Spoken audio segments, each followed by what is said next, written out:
Good evening. You're watching ITV News Central. Demonstrators gathered in Birmingham today to call for the so-called bedroom tax to be scrapped a year after it was introduced. Campaigners say the scheme, which docks people's housing benefit if they have spare rooms, has driven large numbers of council tenants into hardship and led to a huge rise in rent arrears. But the government says it's a fairer way of allocating housing. It's an unfair and unjust tax. It's penalising the poorest and most vulnerable in society and basically giving people the choice between staying in their home and paying or being evicted. We do need to scrap it. It should never have come in the first place. It wasn't thought through, and now it is. It's just damaging our communities. It's wrecking, people's livelihoods, and we need to get rid of it. And it actually needs to looking at alternative options. If there were enough homes for all, you wouldn't have this problem. But the people who've got an extra bedroom, through no fault of their own, they can't move out because there aren't enough single-bedroom houses in the city. They can't win.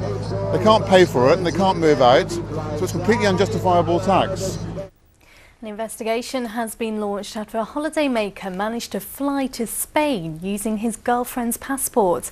Neil Clullo, who lives in Halesowen, picked up his girlfriend's passport by accident and didn't realise until he'd arrived at his destination. Even though his girlfriend bears no resemblance to him, he was able to pass through security checks at both Birmingham and Alicante airports. Monarchs say they'd been using ground handling company Service Air to manage check-in at the time of the incident, and an investigation is now underway. Derbyshire cricketer Tom Poynton's been involved in a serious crash in which his father was killed. A statement on the club's website said the match against Leicestershire that was due to start tomorrow would be cancelled as a mark of respect to the wicketkeeper. The club says it will update fans on Tom's condition in due course.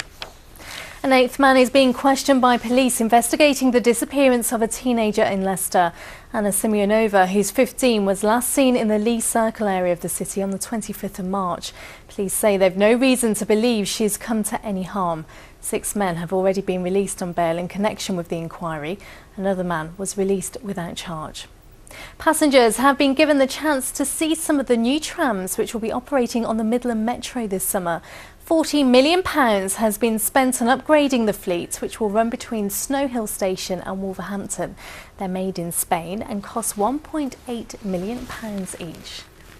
Well, sport now, and Leicester City has been promoted to the Premier League after a win last night and after rivals QPR and Derby failed to win today. Leicester beat Sheffield Wednesday at the King Power Stadium with a goal inside 10 minutes from Meres, but Wednesday equalised before half-time. Leicester sealed the victory after this second-half free kick from Knockaert. They needed QPR to lose against Bournemouth and Derby to fail to win at Middlesbrough to make the maths work, and that's exactly what happened. QPR lost 2-1 and Derby lost 1-0. The club says the players were watching the other fixtures this afternoon and it will release plans for celebrations next week. At the other end of the championship table, though, struggling Birmingham City could only manage a draw away at Doncaster. Well, elsewhere in the Premier League today, Aston Villa lost 2-1 to Fulham. West Brom took 3 points home from Norwich, and the late kick-off with Chelsea against Stoke is just getting underway now. And in League One, Coventry lost against MK Dons. Port Vale came out on top in the battle with Walsall. Shrewsbury won at home to Stevenage, and Wolves took a much-needed 3 points away at home to Peterborough. But perhaps the biggest story of the day goes to the Grand National. But there was a race of a different kind in Warwickshire. The sheep at Hatton Adventure Park have been trying to predict the outcome of the National with races over the last few days. Unfortunately, they didn't get the predictions right. In the real race, it was Pinot de Ray and his Worcester trainer, Dr. Richard Newland, who won. Well, that's what you get if you use sheep. OK, time for the weather now. Here's James Wright.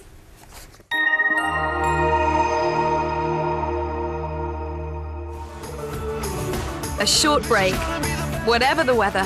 ITV Local Weather, sponsored by Centre Parks. Out there, a little bit of rain around today, certainly a lot of cloud, and there's more rain in this forecast. You have to wait until next week for things to really settle down a touch. As far as what's going on, big loop of cloud sweeping its way down across the UK. A little bit of rain on that. More rain heading in our direction overnight and through tomorrow. There's more rain for Sunday into Monday before things settle down. Back to tonight, it's going to be a bit of a damp one. This rain will wax and wane, so some of it heavier than others, and there will be some dry spells in between. Temperatures on the mild side, mild air coming up from the south, so we should remain in double figures pretty much everywhere, lows of 10 to 12 Celsius. As far as tomorrow morning goes, it's going to be heavier, this rain, at least for a while, and particularly up on the higher ground.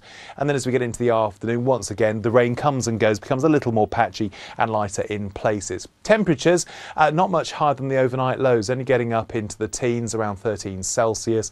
And then, like I say, there is going to be more rain heading in our direction on Monday. Could be quite heavy for a while, but the good news is behind that things brighten up nicely, holding on to that dry weather through Tuesday and Wednesday. Could be a few frosts though by night.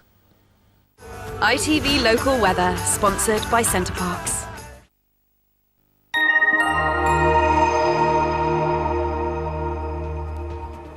Well, that's it for now. I'll be back with more of your weekend news tomorrow evening at 6:30. But if you can't wait until then, there's plenty more on our website, itv.com/central. But for now, enjoy what's left of the weekend. Bye.